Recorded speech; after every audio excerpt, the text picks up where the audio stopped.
I think it's a universal experience na lahat tayo at some point in our lives nasabihan or napuna yung figure natin. Whether tumaba tayo or pumayat tayo, looked a little bit different, looking a little bit fluffier. And mind you, these comments are coming from different kinds of marites. Hindi lang sa mga strangers o kapitbahay, even our closest family, friends. And I guess it's their way of saying, "Hi, kamusta ka na?" Pag nag-gain ka ng weight, sasabihin nila, "Uy, umihiyang tayo ah." Kapag naman nag-lose ka ng weight or pumayat ka, "Ay, Mars, may sakit ka ba?" Seems like you can never really win, right? And with this kind of Filipino culture, it feels like I have been dieting all my life. All my life, I've been trying to lose weight. Yes, you might say, "Oh, di mo kailangan ate." That feeling is still there and it never really went away. Even until now, it's still here. Today, I will be sharing with you my story on how I went from zero health, zero fitness, napaka-arteng bata na ayaw pagpawisan, to struggling with my body image issues, to the point na lahat na ng weight loss fads, weight loss hacks, trendy workouts, ginawa ko na. To me, finding the workout that stuck to me and that lifestyle that I find joy in. If you're new here, hi, I'm Aencille. I'm your weightlifting ate, helping you live your best life. I like to lift heavy circles and do CrossFit because not only is it good for my physical health, but also my mental health, and it keeps me sane. I like to talk about a wide array of topics, such as, but not limited to, health, wellness, love life, adulting, and anything under the sun, really. Unlike TikTok na super ikse and I have limited time to talk about things, here I try to dig deeper into certain topics. Whatever you want to talk about, I'm here for you. Please consider clicking that subscribe button so you don't miss an episode from me. If you're listening from Spotify, please consider clicking that follow button para you don't miss out an episode from me. Please, if you like this episode, please leave us a positive review, a 5-star one kung pwede. Your feedback means a lot to me, so please don't be shy. Say hi and I will get back to you as soon as I can. Sit down, relax, kuha kayo ng favorite nyong merienda, and I will tell you this story. Wala tayong sponsor today, so wala akong masasabing a word from our sponsors. Okay. Charot. Part 1. I wasn't really chubby. Mukha lang akong siopao. I wasn't really a chubby kid, but I do certainly felt that way. Alam mo naman, when you're a child, you feel insecure. Lahat na lang ng konting comments sa'yo, hurt ka na. So that was me. Maybe when I was around 5 or 6, I would remember that one of my titas would always say, "Haha, pangu ka, haha, laki ng mukha mo. Mukha kang siopao." And I would take it to heart. I don't know why I associated mukha ko siopao with being fat. I guess because malaki nga siopao ko, there's fat inside. That's what I thought. So I guess that was my earliest experience with body shaming. I wouldn't say body shaming. Is it body shaming? Parang it's too strong of a word to be called body shaming. It wasn't necessary. Gets naman na, okay, you're just pointing out characteristics. Girl, pangu ka rin naman. Char.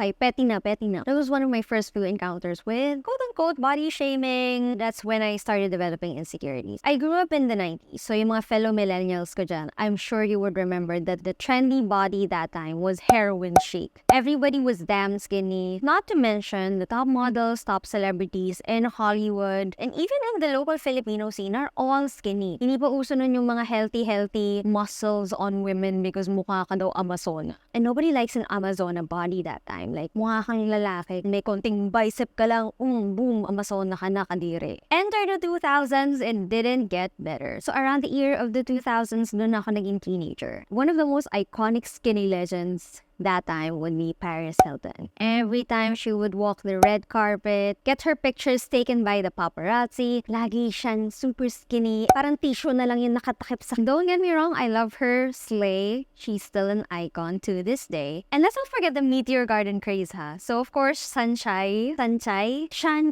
whatever. Or Barbie Shrew, who is now around in her 40s, still beautiful. Every female actress on that Meteor Garden show, everyone is skinny. And simultaneously, in high school, the school is no longer operational, nag-close down na siya, but it's just a 5-minute walk from my house. Anyway, not the point, nakwento ko lang. You know naman how high school kids are mean as hell. Sobrang salbahe. Like, yung ni ultimong kaliit-liitan mong flow, na hindi naman talaga flow, quote-unquote flow, ay pinupuna. I have a few classmates who they're not fat. They're just a bit clown. Sexy, but fake. You know, by today's standards, it's okay. It's beautiful. Fake slay, diba? So, hindi gusto yung katawan nila that time. So, alam mo yun talagang they were bullied. Taba, baboy, ganyan. So, fast forward to a few more years, K-pop happened. Again, bawal ang mataba, fake, fit, athletic, bawal yon. Kailangan stick, thin lahat. And man, the pressure went on and on and on. So from my years as a toddler, elementary school, high school, college, and even up to hanggang pagka-graduate ko at nagtatrabaho na ako. This consistent messaging that kailangan skinny, skinny, skinny, skinny is beautiful, nothing tastes good as skinny feels. Hello, who said that? That's the messaging every time. I was lucky na hindi ako tambahin. I'm bilugan. You can see my face, my arms, a little bit round.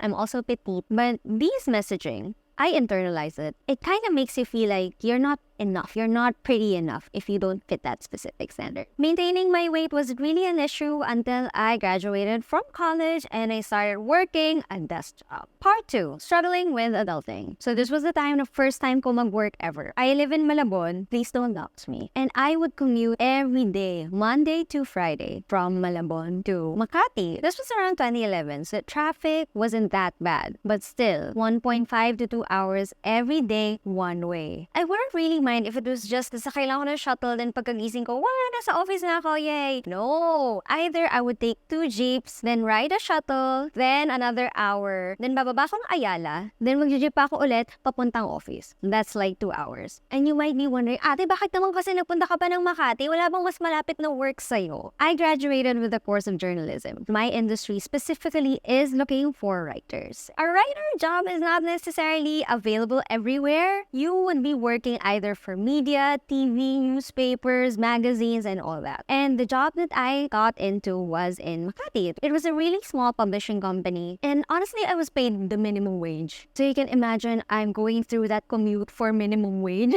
I was willing to accept that because I was looking for the experience, the network, the connections that I can meet and I can encounter para I can become established in my career and my industry. I get to meet celebrities, managers, brand people, marketers, other industry mates from other magazines, maybe ABS, GMA, Summit Media, and all that. Pagdating ko sa office, upo ako sa desk, yung hulas ka na haggard ka na. You have to work and having meetings, emails, urgents, your boss is grilling you, not doing this, not doing that, doing little of this, doing little of that, and all that horrible experience. You kind of want to treat yourself. I go through this shit every day of my life and I feel like I deserve a little treat. In our office, wala masyadong options kundi fast food lang or fast food lang. And after having an unhealthy lunch just to treat myself, normally I would clock out at 5. Pero you know what? Overtime, closing ng magazine, kailangan ipadala sa printers today. Siyempre magdi-dinner na naman. We usually finish at around 8 or 9 and then commute na naman. Then you have to do it again the next day and the next day. And ironically, the publishing company was all about health and wellness because the owner is a doctor. As an overworked minimum wage earner, I don't have the time or the budget to go to a gym, let alone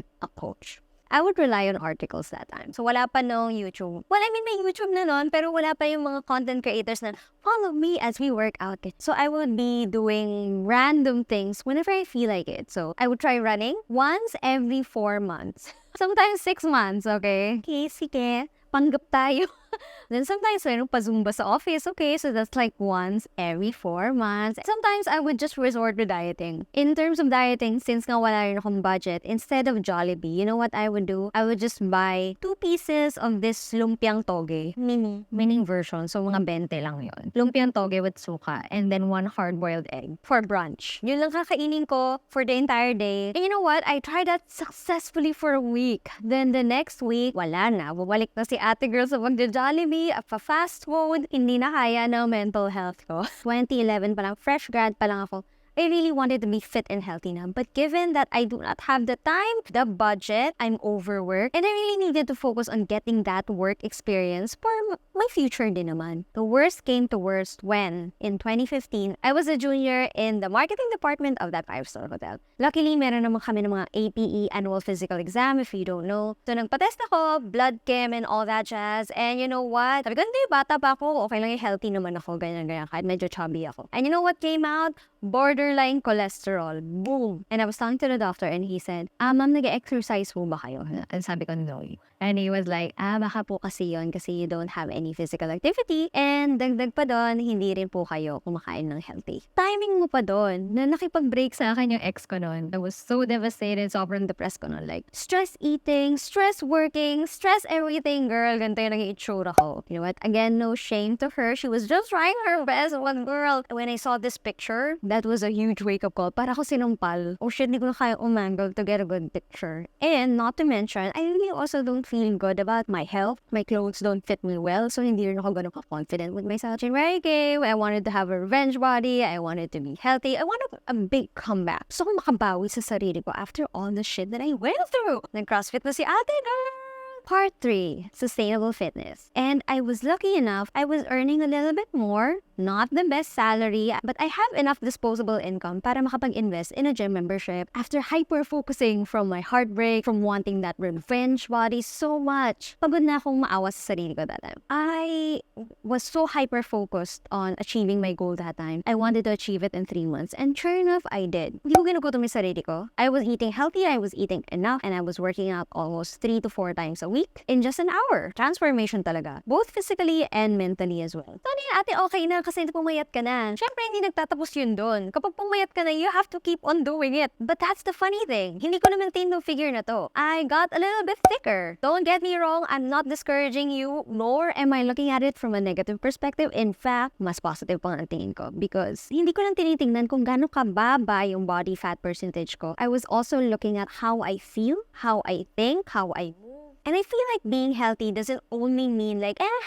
glow up, slay, payat na ako, manigas kayo dyan mga haters. Hindi ganun eh. Marami pa akong naging body type from being super skinny and lean, naging mata buff pa ako. Ito yung masayang-masaya ako in life, but out of control yung diet ko. But hey, I was happy. Then konting lean ulit, competition season, then pandemic happened, tumaba na naman ako. As of today, thick ako. I have a little bit bilbil. Maybe I'm at around 20% body fat. I'm not the leanest. I'm not the most aesthetic. I'm happier, I'm stronger, I'm fit, I'm healthy, I can lift heavy, I can do things, I can go up 10 floors ng, well, hinihingal ako, pero kaya ko. I can do things that I want. And I think that's the most sustainable mindset you can have. Personally, I think maturing, not just in fitness and health, but as a person, you understand that being fit and being healthy doesn't just equate to being skinny. It means that your body is fit, your body is healthy, your mind is healthy, you're able to do all the things you want in moderation, have everything you want in moderation, eat everything you want in moderation, and you do not have that guilt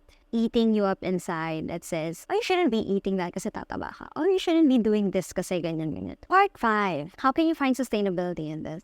Sa dinami-dami ng kwento ko, minamalat na ako, ano bang mapupulot nyo sa pinagsasabi ko? For everyone who is struggling to start their fitness journey, health and wellness, weight loss, weight gain, or whatever fitness goal, health goal you have, know that mahirap talaga minsan magsimula. And I'm not gonna say, no, you just have to have that skill, that goal. And I'll be the last person to say, oh, you just stop making excuses. You can do it. You know, just sign up for a gym. Just do walking. Just do running.